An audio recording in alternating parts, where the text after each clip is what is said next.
Hey everyone, getting a little bit of an earlier start today on my NaNoWriMo streaming.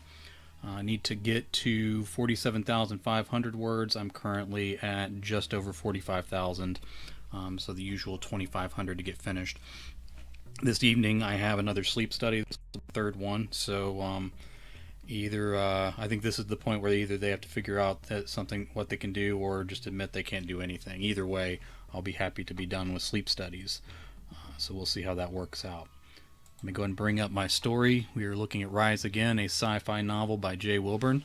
I'm going to complete NaNoWriMo in a couple days. Today and then tomorrow should be it to get me to 50,000 words. I am certain the novel is going to require more work after that. Very likely I'm going to set it aside for a while and possibly come back to it in the new year. Maybe I'll stream some of the writing at that point too. Who knows? But on Saturday, the 21st, which would be the day after my NaNoWriMo, I'm going to be interviewing Chuck Buda. So I'll have a stream ready for that, and it will probably be a little more interesting than me just sitting here. All right, so let's move on down. We were in the early midst of a chapter. So let me see where we were. That's the bottom of the story, and this is where we jumped in. So let me get onto this world, and then we will get moving on it. I knew we were in trouble, not just being chased to the fences, and the armed guards, not just being chased toward, I need to clear this up a little bit, toward the fences and the armed guards. I mean, you put bandits here. Not being chased by bandits. Okay. The sentence structure is confusing. Not just being chased by bandits toward the fences and the armed guards behind the chain link.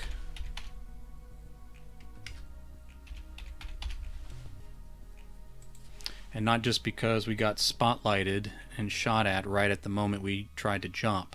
Trey's power in his implants was coming and going. We might have needed to go another 20 miles or more before it was stable, but we were out of time. It took longer to travel this time, and it hurt a hell of a lot more. It was like I could feel a solid line of energy cut through the center of my body like a razor blade, except the blade was pushing through my atoms sideways. It was like getting cut straight through every particle, one at a time from right to left. I was almost surprised to still be in one piece and not bleeding from every pore as I fell face down on a street that wasn't there a moment earlier. It was warm. It was warmer by a lot. Too warm for the mismatched winter gear we'd been wearing. After that,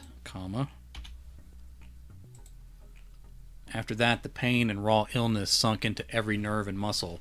Trey growled as he got back to his hands and knees beside me.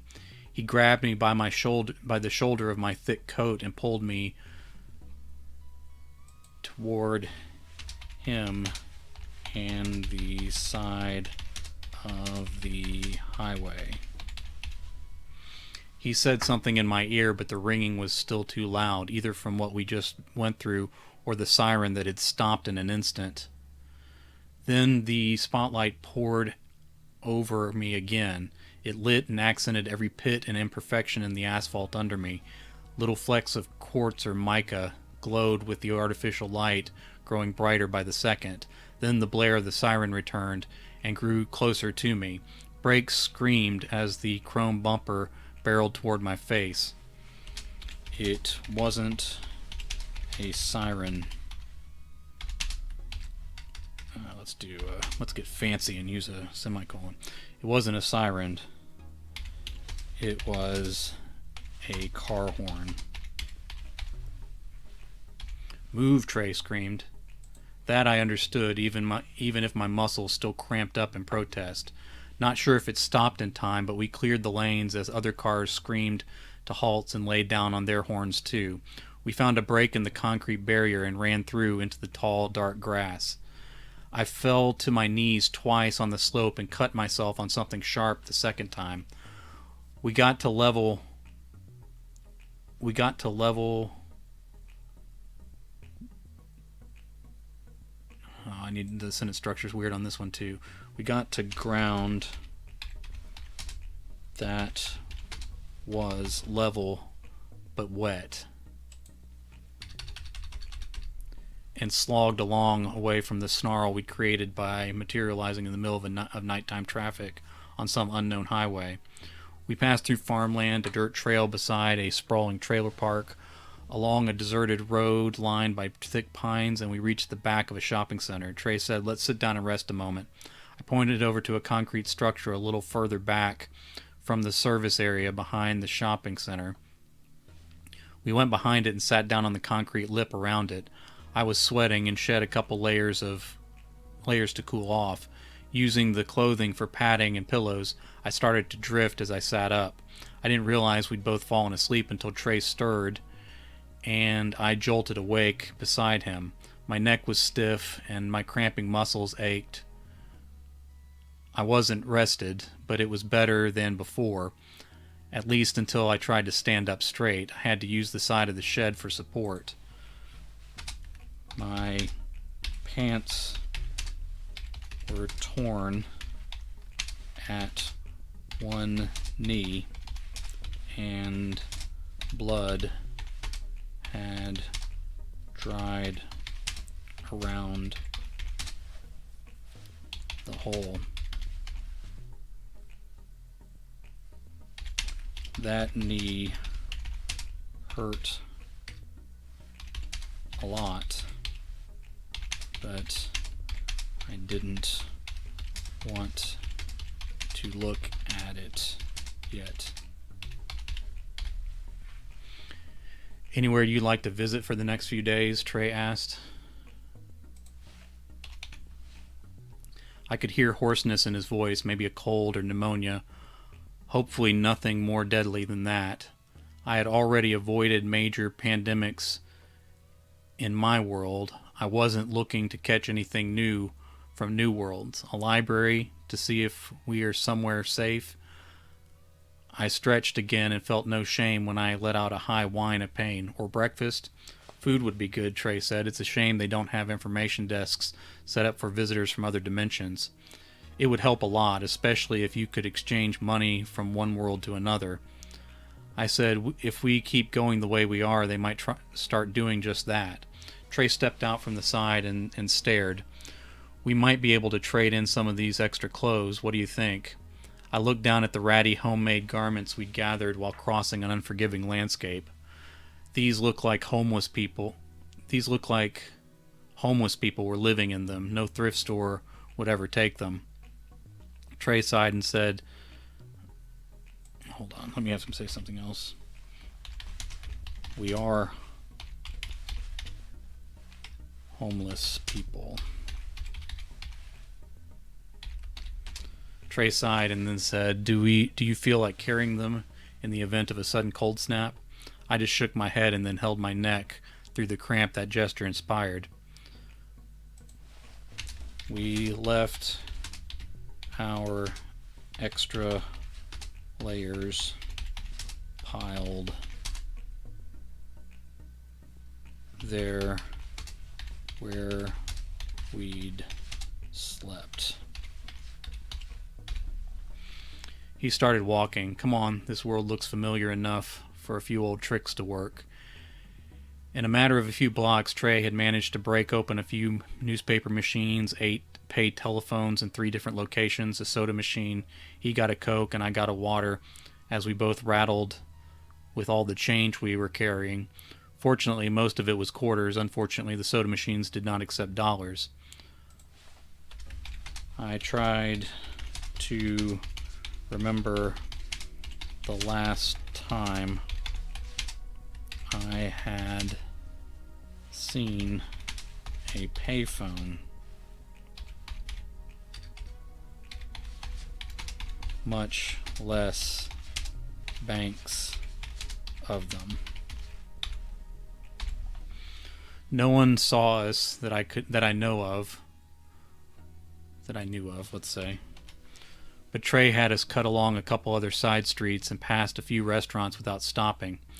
we need to put some distance between us and those busted machines before we try buying pancakes with quarters.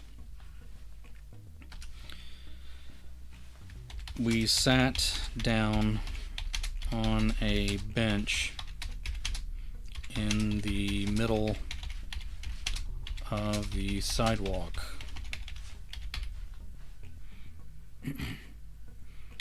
There seemed to be no reason for it.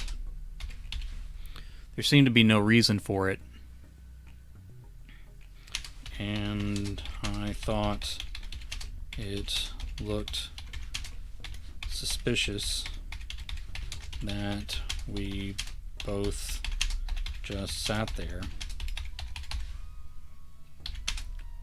I finished my water and rested my knee that was already throbbing from the morning stroll. I pulled up my pant leg, feeling it peel away from my skin. The knee looked gross and was already black and purple all around it. The cut looked superficial and closed, but I remember Patrick getting an infection that nearly killed him. Found myself thinking about him and Evelyn in their quiet agrarian new life. Maybe Netflix wasn't quite worth this many trips through different worlds. You need a hospital. Trey crunched his can, tossed it, and missed the public trash can. You need a hospital.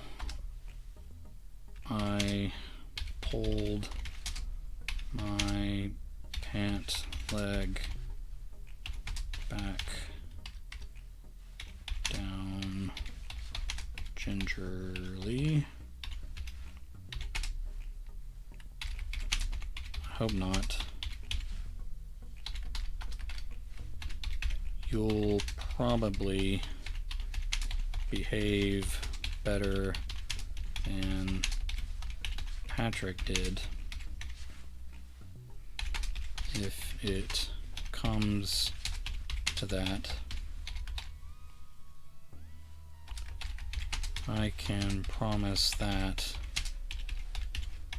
but I hope I don't have to visit a doctor in this world or any other for a while.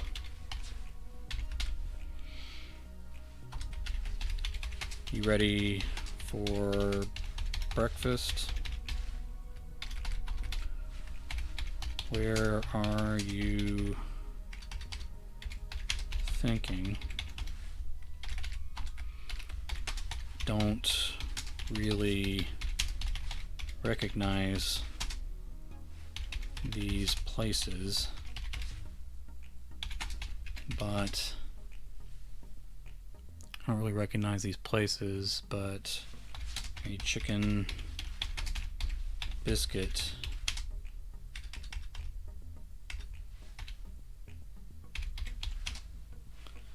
is a chicken biscuit. He pointed across the street at the sign that gave the price.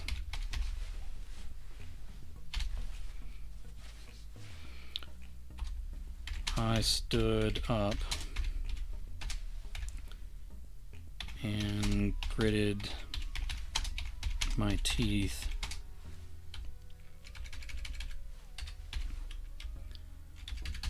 against the stiff pain in my knee.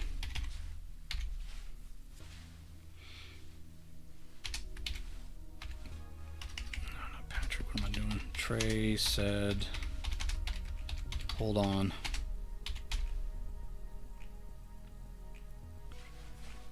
He counted out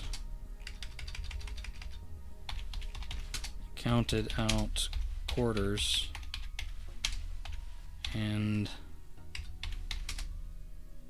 then dumped the rest of the change from his pockets into the bushes behind the bench.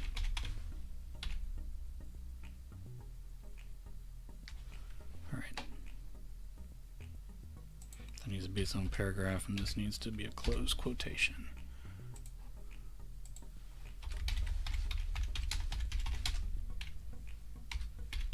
What are you doing?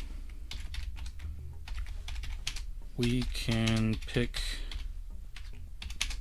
it up after we leave.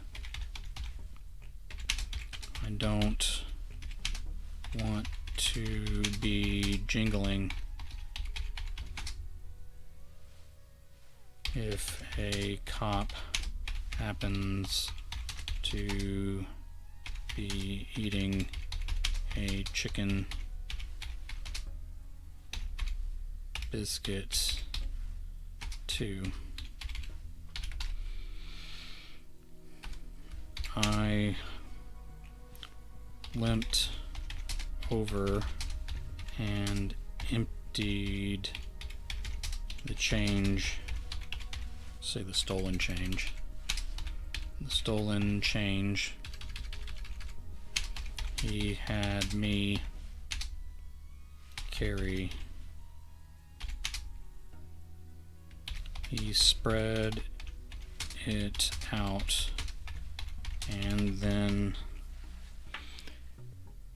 out and then covered it with pine straw.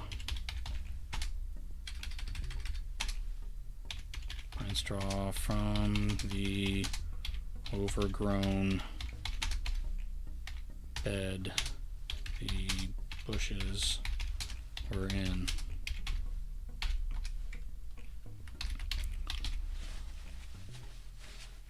Off to score some chicken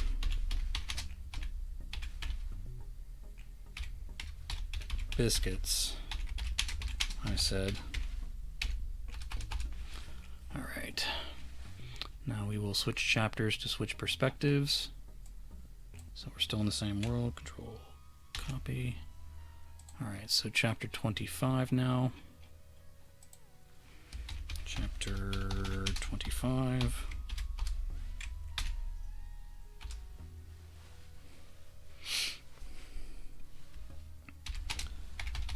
Wasn't supposed to work this morning, but none of the other workers ever show up. So they called me. I need the money, but I also need to sleep sometimes. If Brad hadn't cleared our accounts the last time he took off, I might have been able to say no. Problem was that he did take everything. I'd have been happy to let him go and be done with him. I also knew when he came crawling back, I'd let him back in again, because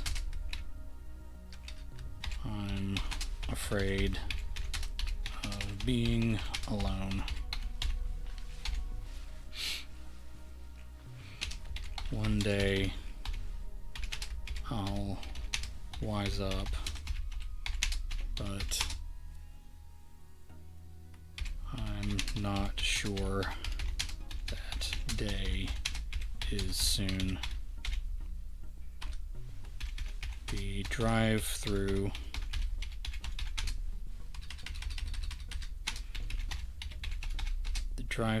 was as busy as ever. The dining room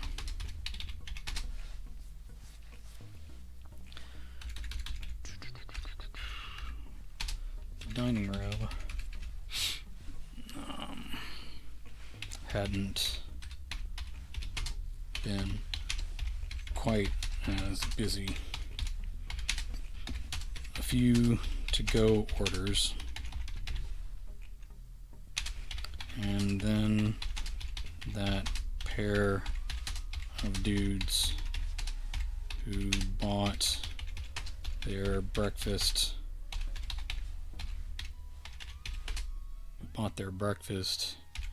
in quarters. I've seen worse. The more they smell of pot, the smaller the coins they use to buy their munchy snacks. These two smelled more like the woods and like they needed a shower. I would have guessed they were homeless.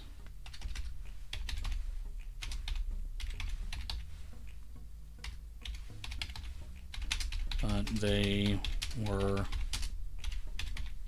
pretty well spoken.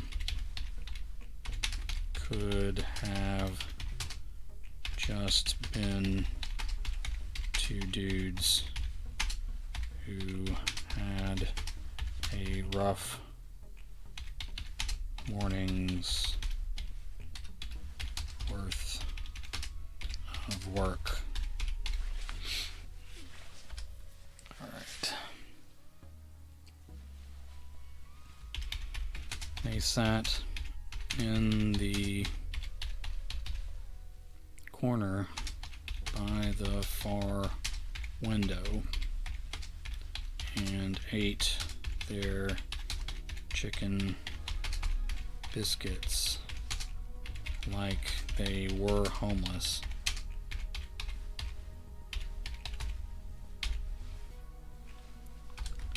I stayed busy,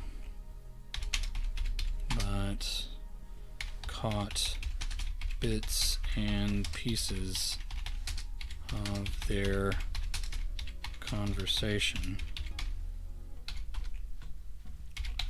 One of them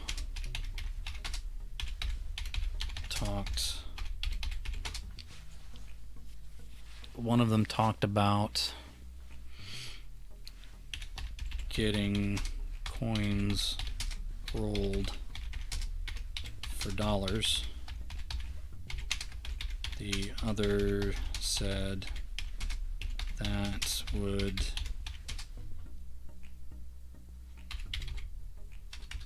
would draw more attention than buying with change. With that, I leaned toward homeless panhandlers. You didn't see that much on this side of town,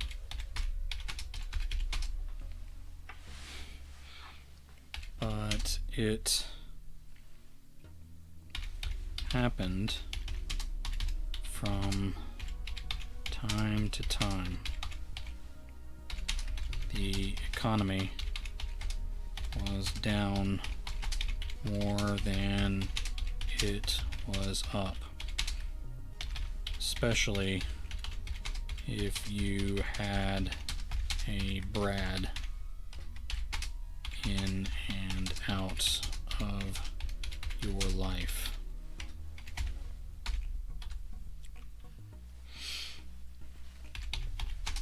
The dining room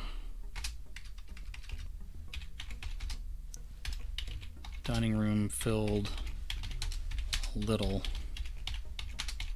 but most of the new folks gravitated to the opposite side from our first guests. Maybe they smelled worse than I first realized. Maybe I smell worse than I realize too. All right. Maybe they smell worse than I realized. They did look pretty grubby once I took in the whole picture of them.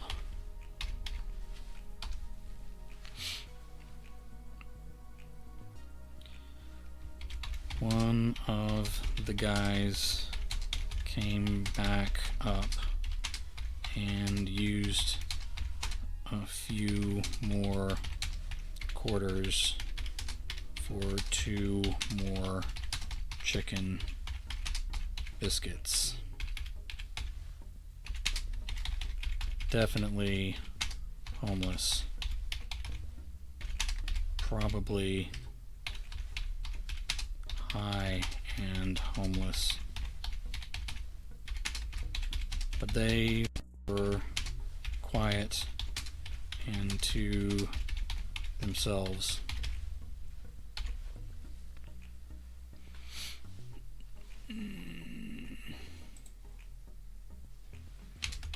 No reason to cause more trouble than they already had. They were paying customers, and I wasn't getting paid enough to make my job harder.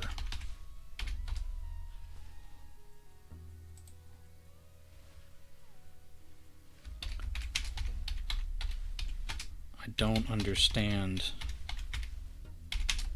Trey. One of them said halfway through his new biscuit.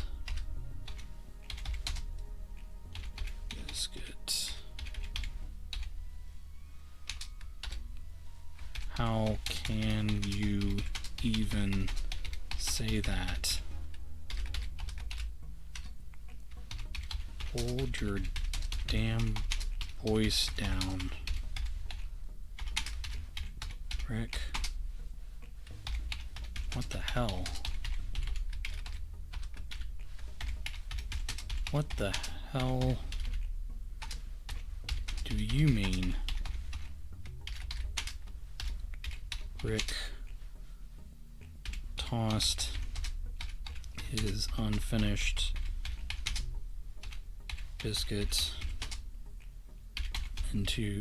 onto the crinkled foil.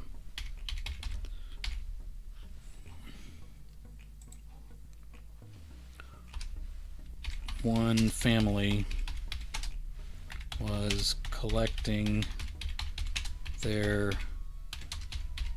to-go order.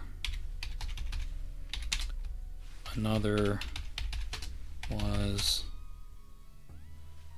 throwing away the remains of their meal from the dining room. One ball of foil missed the trash can.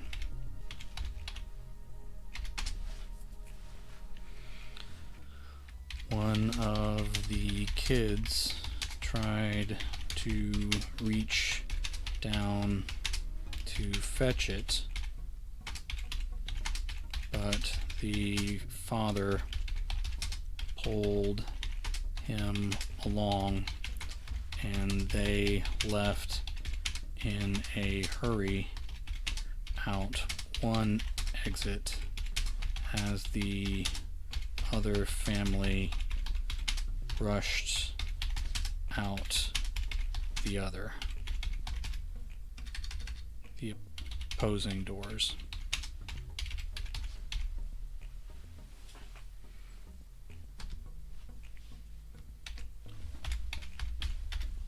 What's your problem?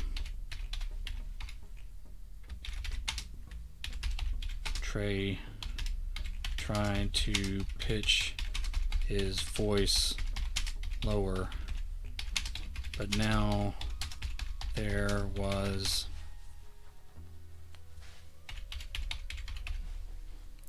What's your problem? Trey tried to pitch his voice lower, but now there was nothing. Now there was nothing else in the restaurant to distract. A couple other workers looked up from dropping hash browns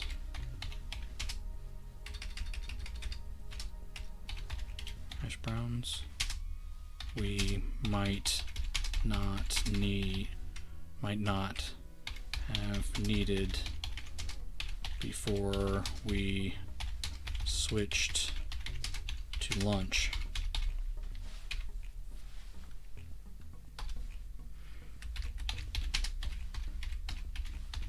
My problem is what you just said. It's fundamentally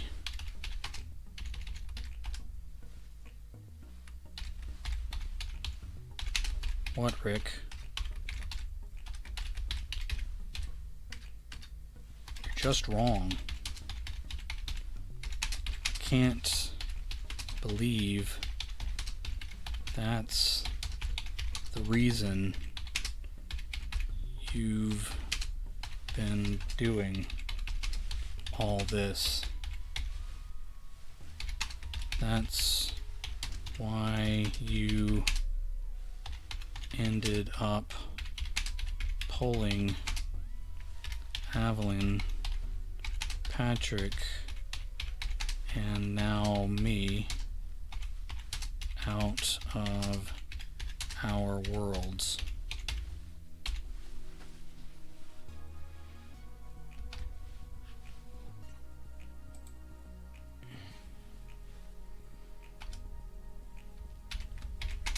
I didn't mean to bring them, and I didn't force you. You can stop in any world you like, but for now, lower your damn voice before we get in trouble on our first day here.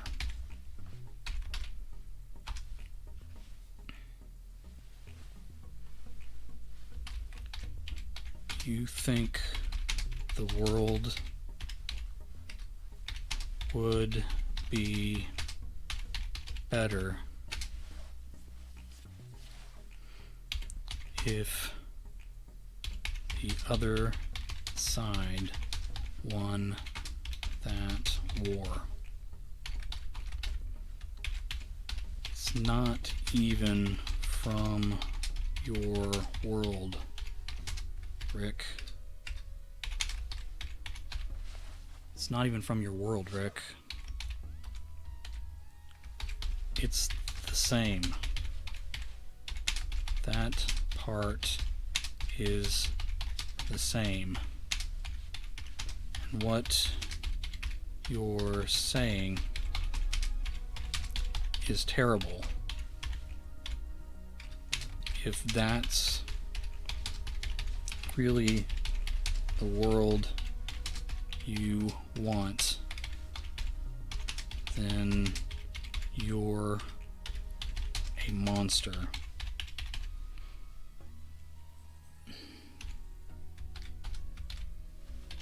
Roar, Trey said flatly. I almost laughed. My manager stepped up. He was more concerned with us standing still for half a second than anything else. Once he noticed where we were looking,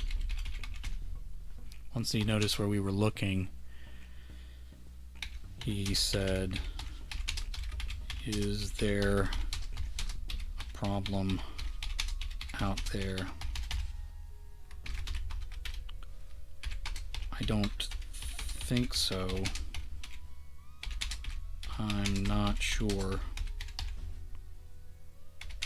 I think they're just debating history, or no, I think they're just debating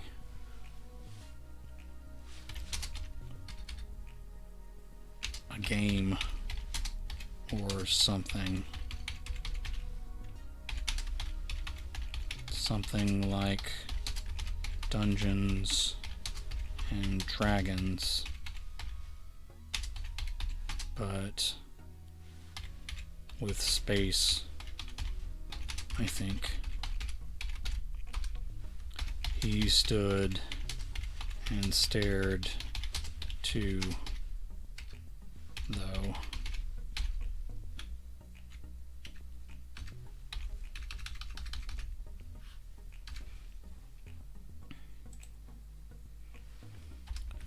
Trey finished his biscuit and wiped his mouth with the back of his hand before taking another swallow. I couldn't remember what drinks they ordered. I think waters, which isn't uncommon for dudes buying food with change, but I couldn't remember.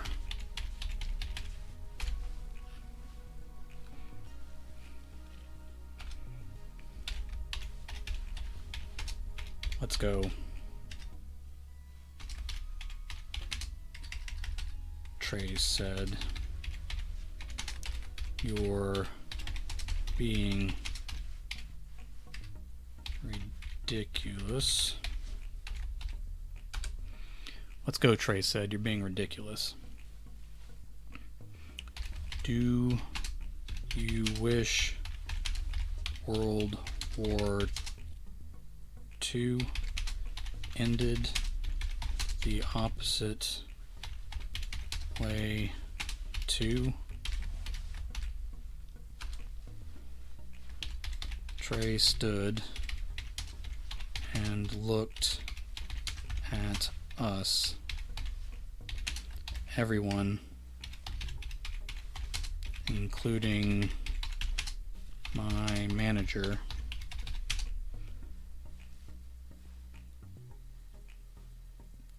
did that stupid thing where we all pretend we are busy all at once. I think 3 of us started wiping the counter. Trey said,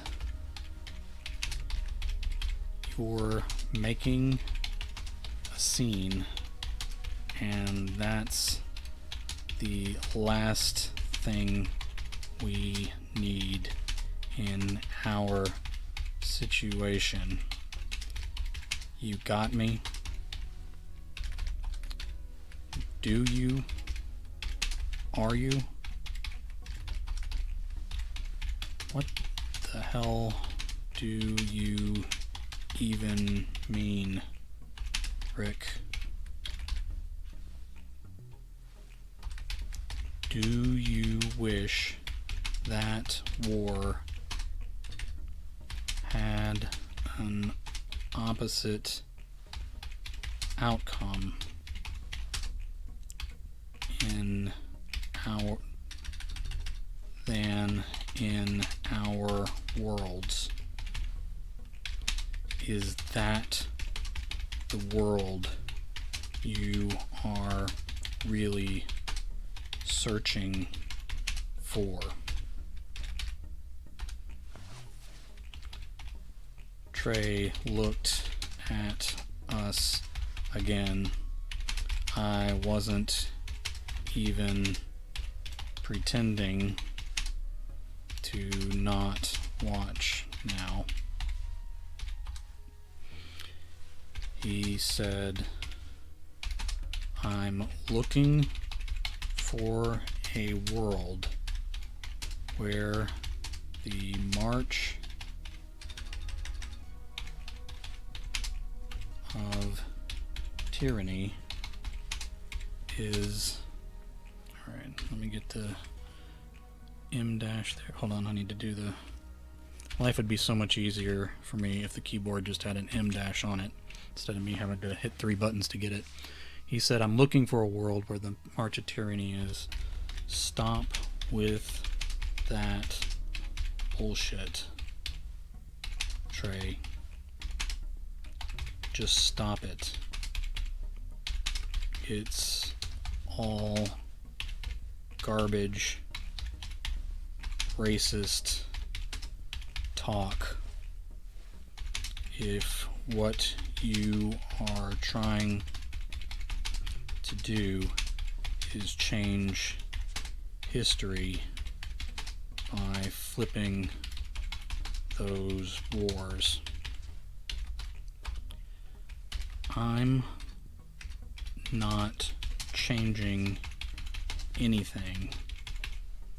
I'm going to worlds that had different outcomes on their own. Nothing changes.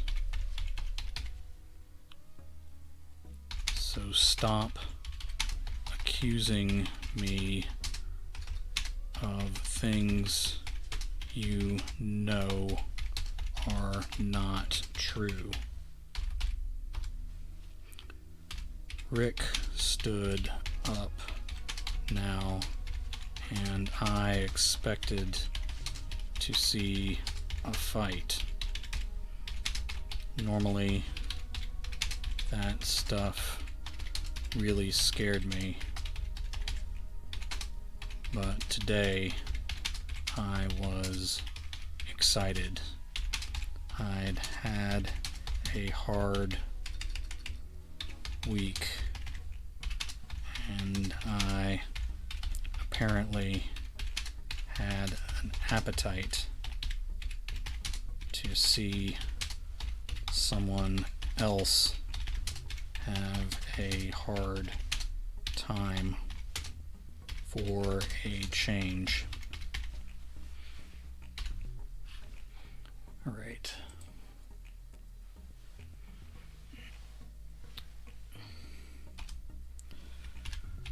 Rick said,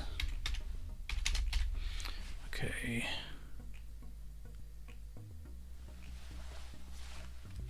I can't believe I'm only finding out this about you now. I don't know what you're going on about.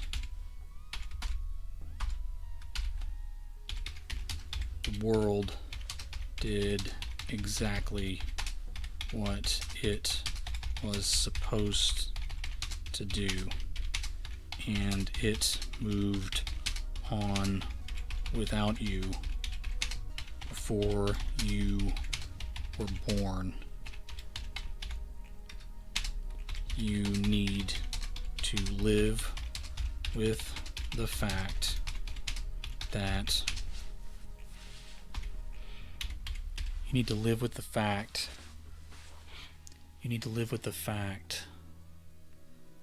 that your world was right and you were wrong. A cop walked in. I might not have pulled my eyes from the fight in the making, except that his radio chirped for half a second. He quickly clicked it off and looked from us to the two in the back. When did they get here? He pitched his voice. Hold on. The officer pitched his voice to me. I'll say to us. Alright. When did they get here? The officer pitched his voice to us. In the meantime,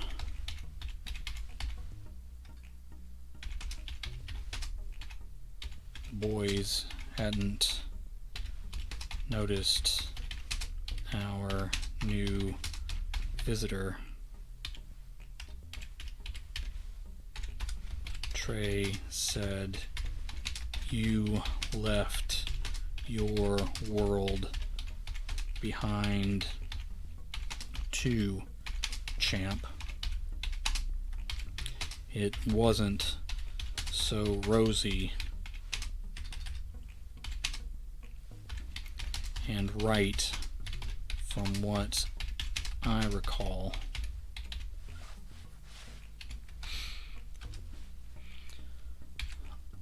All I got out in response to the officer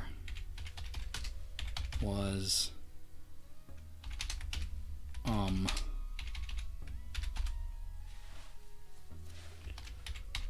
Rick said I wouldn't have had to go with you if Patrick hadn't blown away those two cops. The officer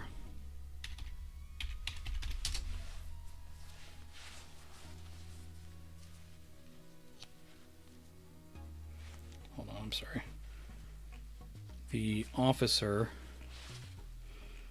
pulled his gun and knocked over two chairs on his way into the dining room.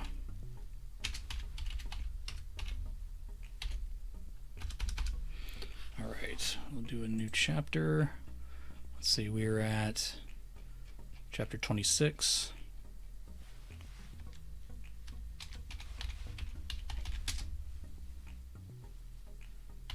Chapter 26, still the same world. All right, let's roll.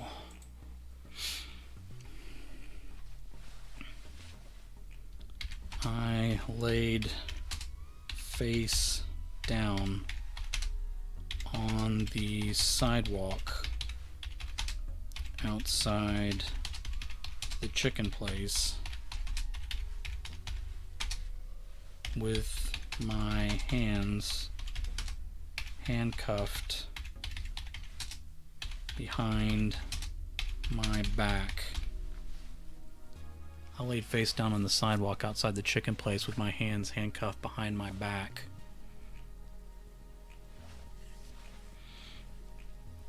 I laid face down on the sidewalk outside the chicken place with my hands handcuffed behind my back, next to Trey.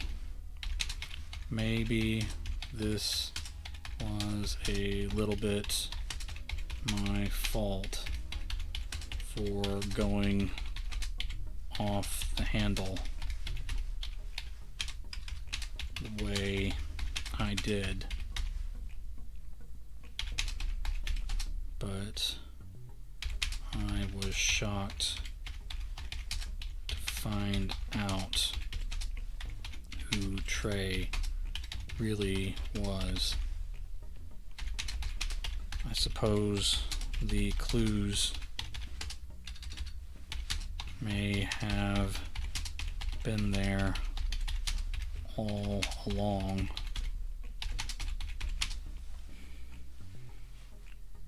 but it was a lot to take in.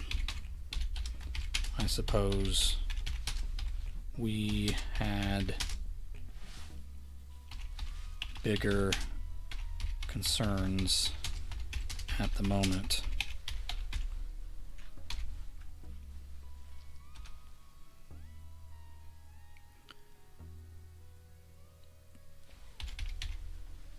The officer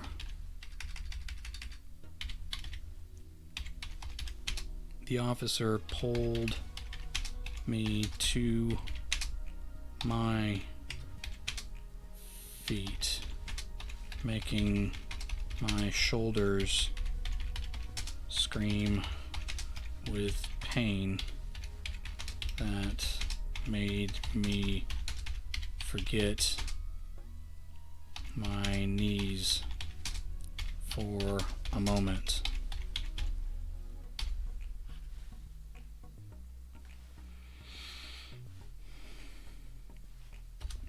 He took me to the back of one of the squad cars and leaned me against the trunk.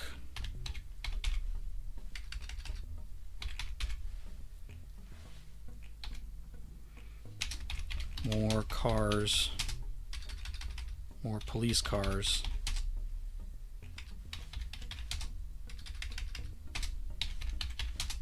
pulled into the lot. More police cars pulled into the lot as a plain clothes officer joined us. Tell us again who your friend really is.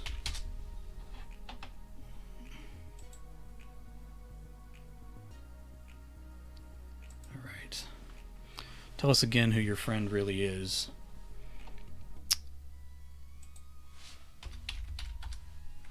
I said,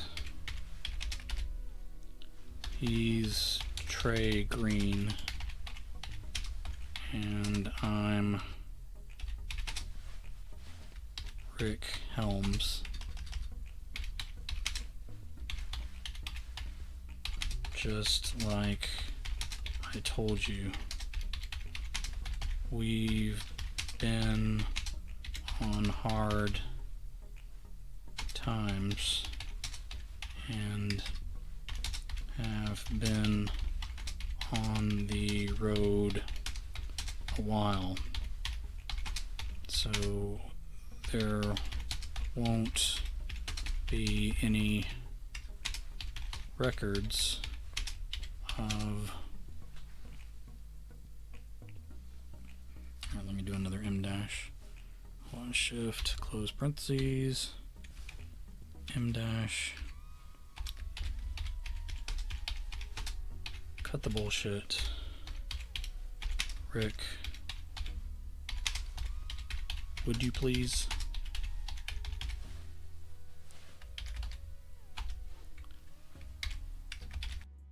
I'm telling the truth.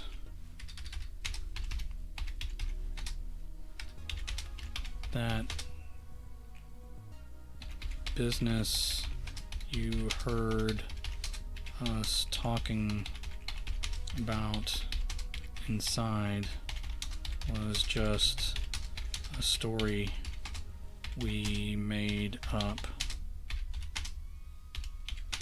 to pass the time.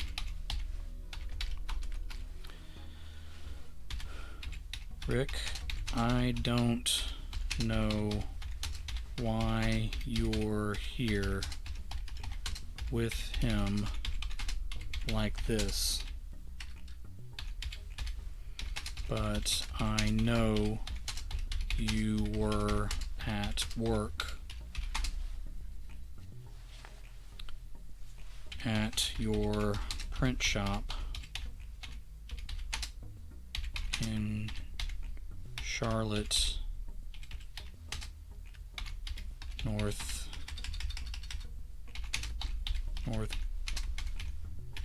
Carolina yesterday as late as 5:11 p.m.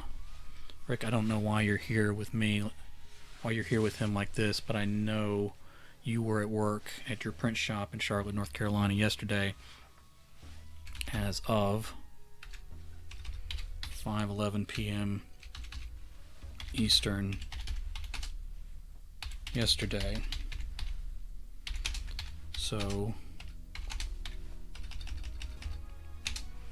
and I know that someone clocked in for you this morning. So I'd like to know why you are covering your tracks there, but you're creeping around here like this. Hey, thanks for joining me, man. But you're creeping around here like this.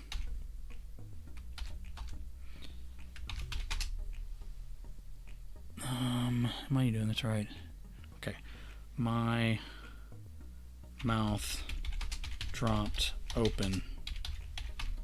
He smiled like he had caught me good.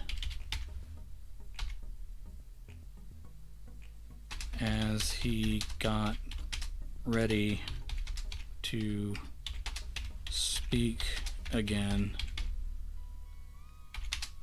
I said, I exist in this world.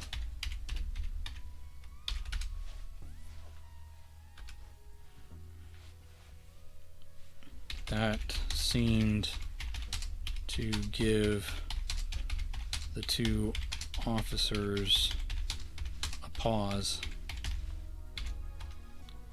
He started to speak again, and I said,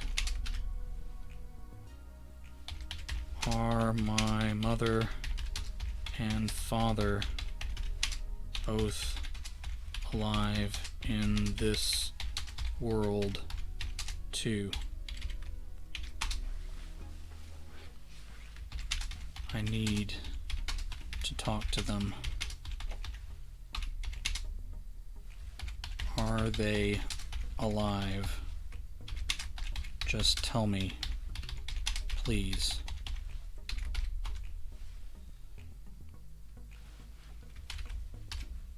Rick, plain clothes officer said,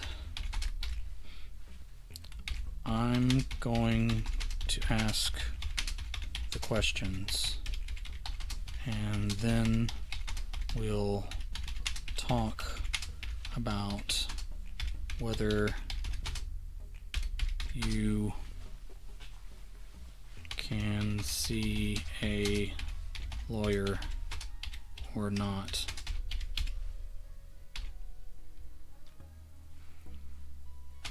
And whether you get a call or not.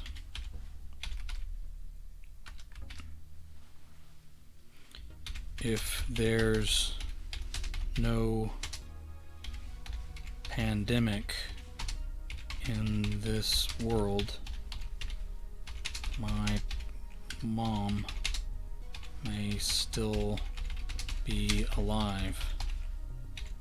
That's what you're telling me. Biological weapons? The officer asked.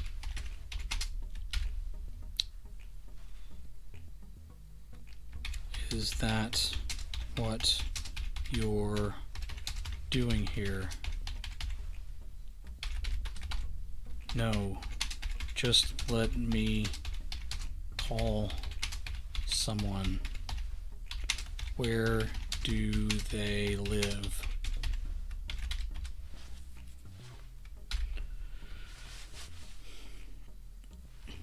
We've gone from the great EMP to a super bug.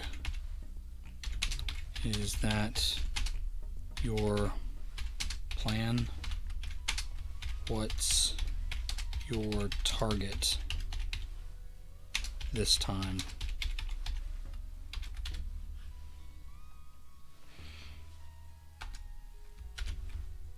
I need to talk to her. This might be my only chance. I need to talk to her. This might be my only chance. Put him in the car and get the other one. Only one of you is getting a deal today. I screamed and yelled about my mother as two more officers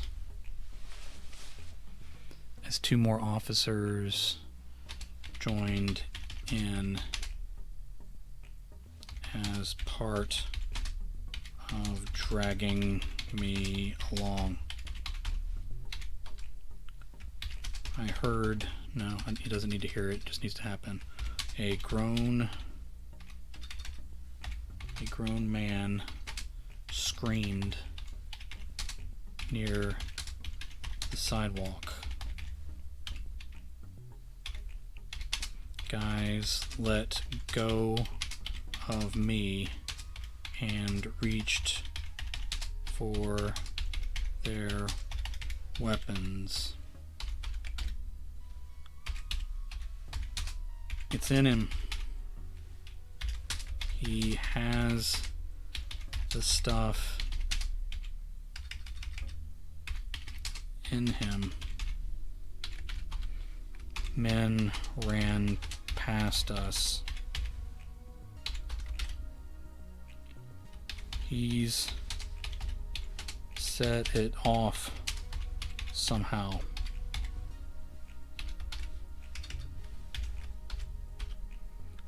The guys holding me ran away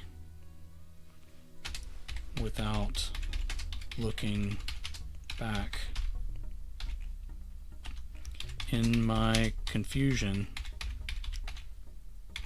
I looked around the abandoned vehicles with their flashing light bars.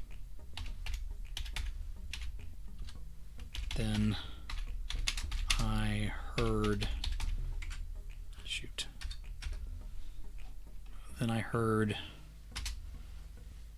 Trey cry out from his belly on the sidewalk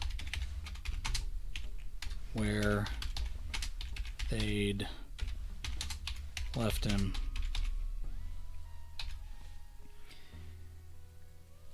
His skin glowed until it was almost too bright to look at him.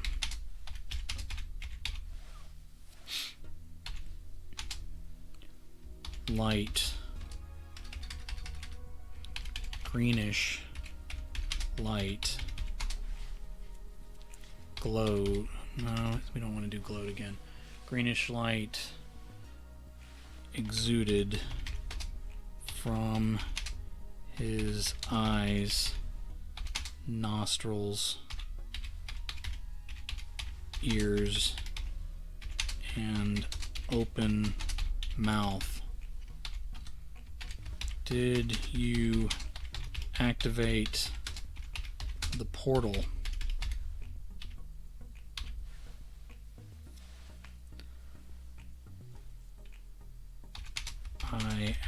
Did you activate the portal? I asked. I didn't do anything.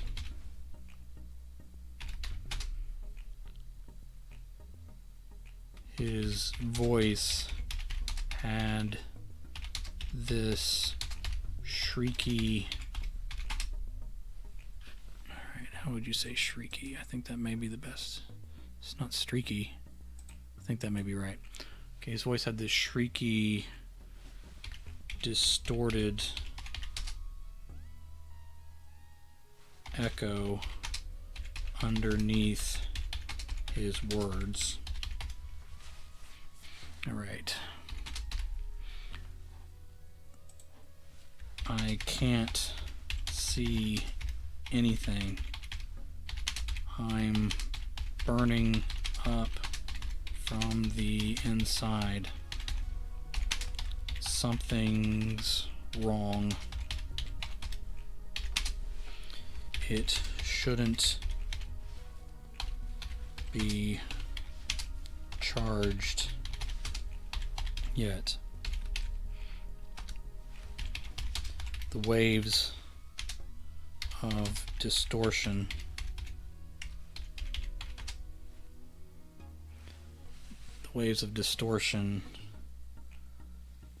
looped out from him as far as the front of the two closest squad cars.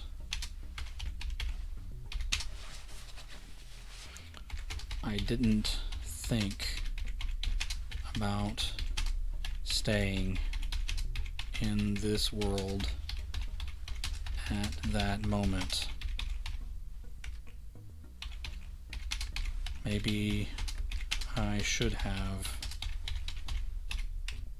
but there was already a double of me who already lived there.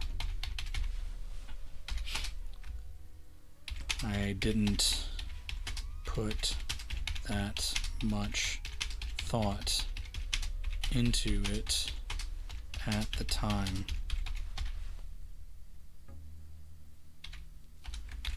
I simply charged forward into the wake of energy.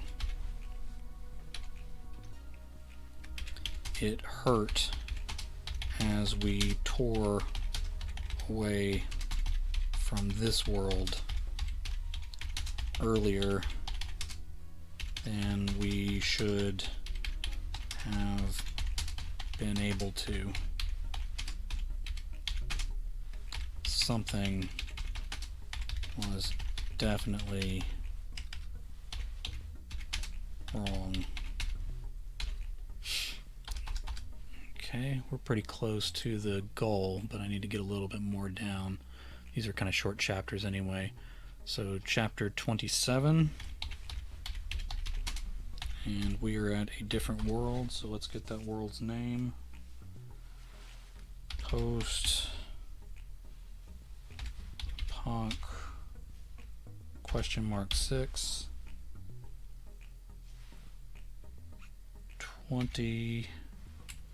Sorry, hold on. 21.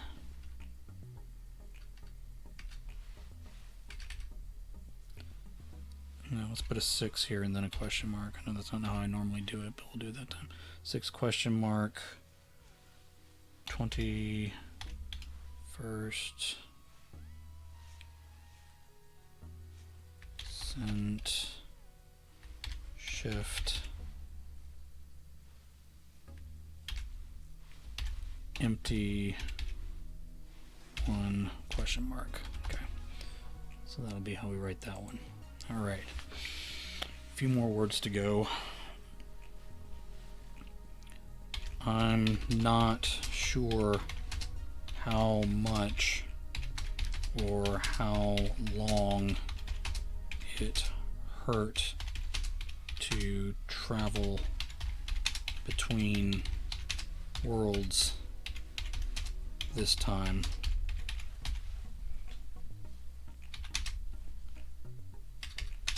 Because I woke up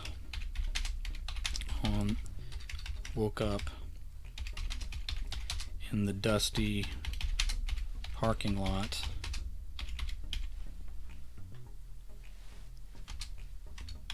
looking up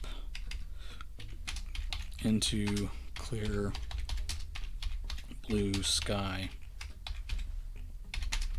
I'd been conscious every other time we had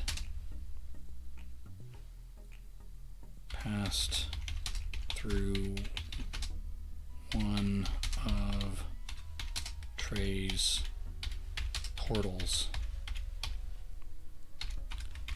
I didn't wake up hurting, but I was tingly and numb all over. I think I might have wet my pants at some point when I was out.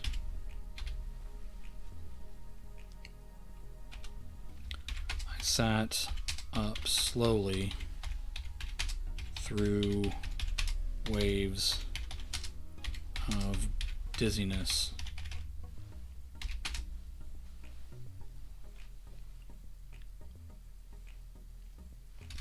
A layer of dirt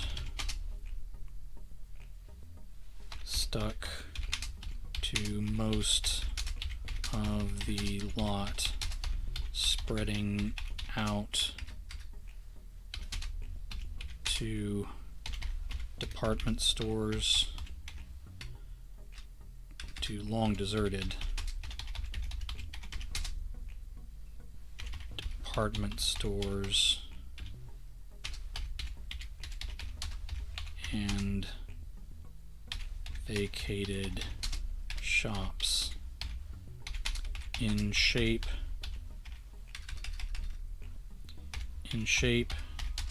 and configuration. They looked very much like where we just left. A hot wind picked up a top layer of sand and blasted the barren storefronts.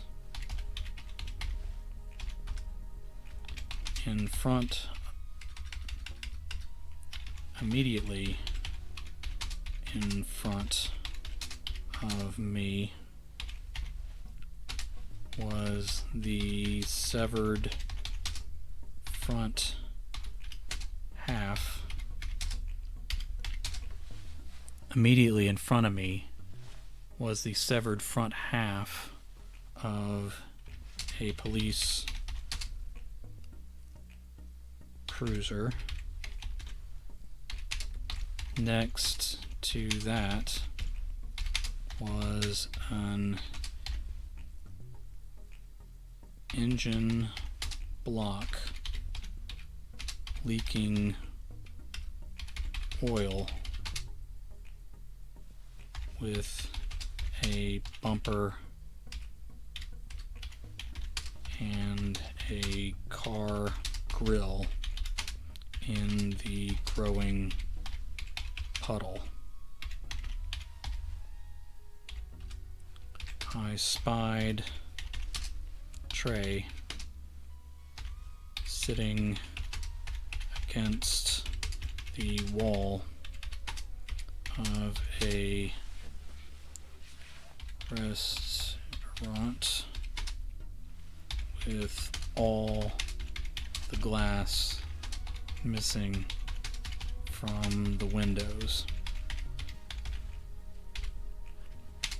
It looked a lot like the chicken place, except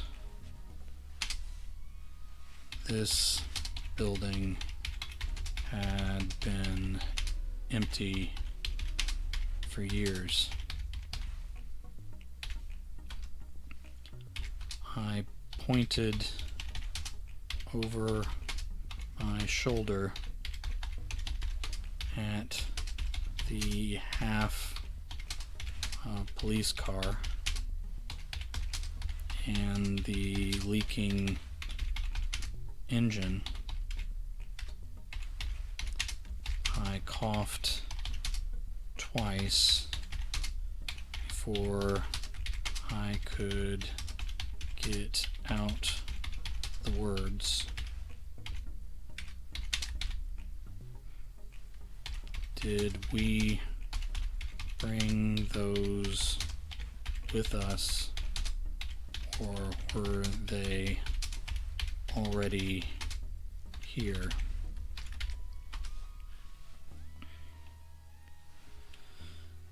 Trey just stared at the dusty ground between his feet as he struggled for breath. Alright, that gets us past 47,500. So I'll stop there and try to make the most of this scene tomorrow as I finish up the 50,000 words. I think probably I'm looking at many more days of writing, but I will be taking a break after the 50,000 words for a while as I try to catch up on some other things and get some interviews done here on Twitch that I have scheduled. So let's take a look at where we are with the NaNoWriMo. All right. I was at 45,000 before. Currently, I am at 47,500. No. All right. What am I doing? Making a mess of my computer. 47,552. Okay. Very happy with that. One more day to reach my NaNoWriMo goal. So I may not get my 21 day streak because I'll finish on the 20th, but you know, I suppose that's fine.